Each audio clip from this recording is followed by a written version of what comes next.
Hey everybody, it's Matt Dorm. Welcome to Lawnporn. Back for winter. I've been away for 5 weeks, 6 weeks for a work trip.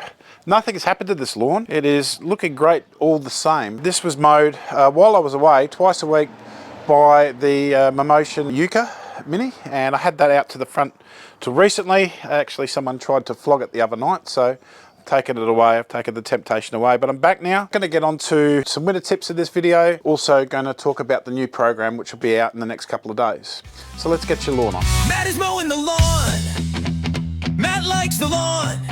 Mowing the lawn till the dawn. Matt's lawn is lawn porn. Whoa!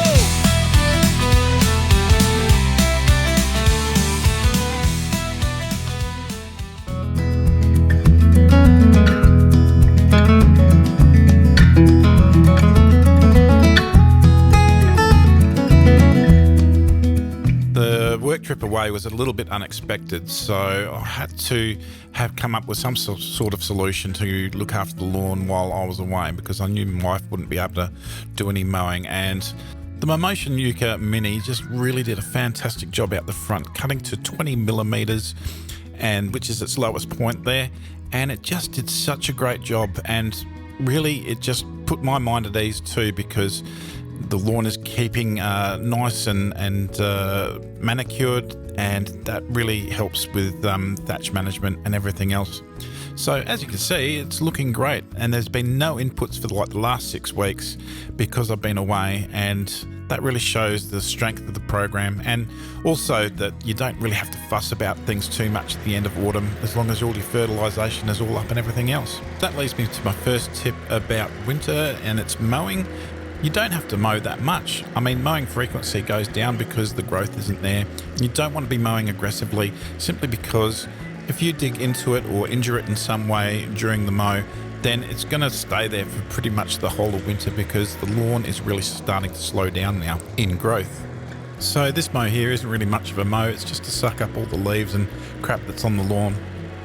However, for 6 weeks, these edges haven't had any attention whatsoever, and it's showing. It's way too fluffy for my standards.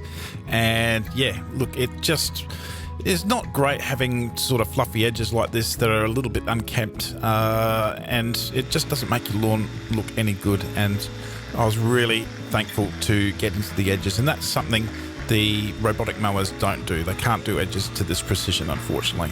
But what can you do with these edges is use stuff like the Ego Solid Edger, and it's a real quick job. The model that I'm using here is the commercial edger, and it's just fantastic.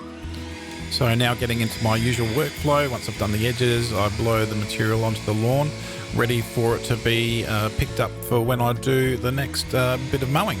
The Ego blower is what I use here, and it's very nice to use. Battery, it's just no fuss.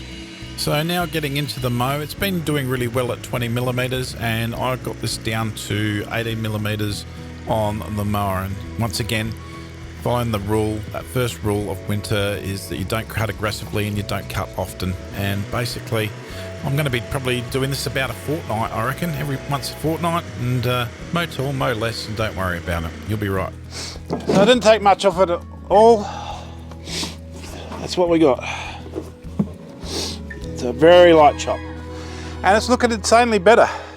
So what we'll do now is we'll put down some Moist Hero and some 4 Seasons for the day 1 application, and Moist Hero and History, sorry. So Moist for the soil wetting, Hero for the humic acid just to increase the soil health, and History just that 3-month black beetle protection. Not that really wintertime much is happening in the black beetle world anyway, but we put it down there so it's a bit of a protectant at the end of winter. All right, let's do this. Okay, so I've got Moist 200ml, Hero 100ml, and 12 mils of History in here. That's soil wetting, soil health, and black beetle control. We're going to get that down. As soon as we've done that, we're going to put down 2 kilos per the 100 square meters of 4 Seasons. I'm going to water that in for 20 minutes. A lot of people saying don't use granular fertilizers at this time of year. Look, there's still some active growth, especially early in winter, and then at the end of winter, obviously, not so much in the middle. So having a slow release fertilizer in the mix really backs up your liquid program. which liquids are great for the winter time because it's fast acting and gets straight into the leaf straight away. But don't give up on your granular fertilizers just because it's winter. All right, let's go. So sorry it took 5 minutes into the video to get to the second tip, but the second tip is don't neglect fertilising in winter. A lot of people just don't fertilise winter, and yes, you can get away with it, but why do you want to make your lawn struggle more during the winter? My program is designed to get the best out of your fertilising in winter. I'll have the new program out in a few days. Sorry about the delay, but I have been away. Someone's saying hello, are they? Yeah, I don't know. They're obviously setting up something. So setting up some stage or something. Might be a stage for your production, baby.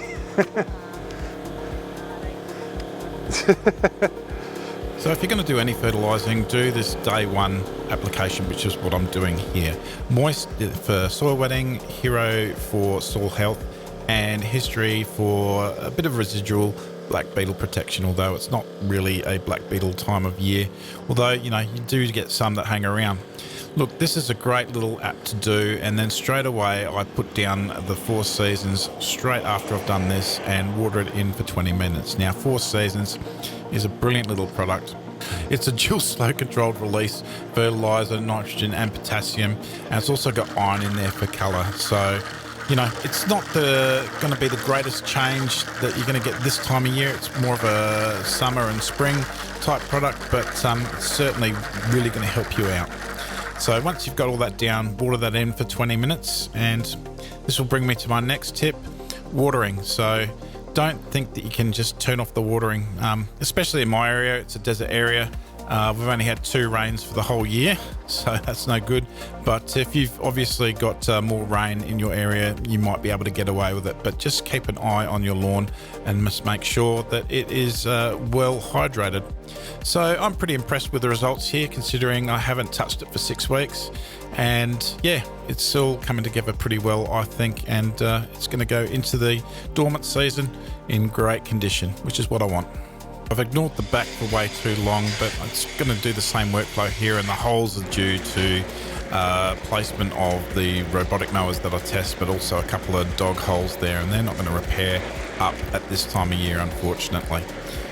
This area has been looked after by the Luber, which I'm going to do a review on. It's done really well, and again, I didn't have to do anything for the 6 weeks, and it just did the mowing for me twice a week and watering once a week. That's the regime that this basically had. But the workflow and the products that I'm about to put down on here is essentially the same as what I did at the front, so I don't have to explain it all again, but I'll go straight into my last tip for winter, and it's about weeds. So warm season lawns basically slow right down and essentially stop growing for a little while during the dormancy season, but that doesn't mean that broadleaf weeds are going to do the same. Actually, broadleaf weeds will grow while your lawn is not growing, and will find out the weak spots and basically try and start growing from there. So what you can use is a product called Bow and Arrow. It's a fantastic product to use. Basically, it'll leave your lawn alone, and it will basically target those weeds and get rid of them quite slowly, but will do an excellent job of getting rid of them total. So Bow and Arrow herbicide, fantastic to use. Hope you got something good out of the video. That's 4 easy tips that you can follow. Mow less, don't forget about your watering or your fertilizing, and be sure to get on top of broadleaf weeds using a product like Bow and Arrow. If you got some value out of today's video, be sure to like and subscribe and do all that. It helps me grow. And we'll see you in the next video. Get your lawn on. See you later. Matt is mowing the lawn. Matt likes the lawn. Mowing the lawn till the dawn. Matt's lawn is Lawnporn.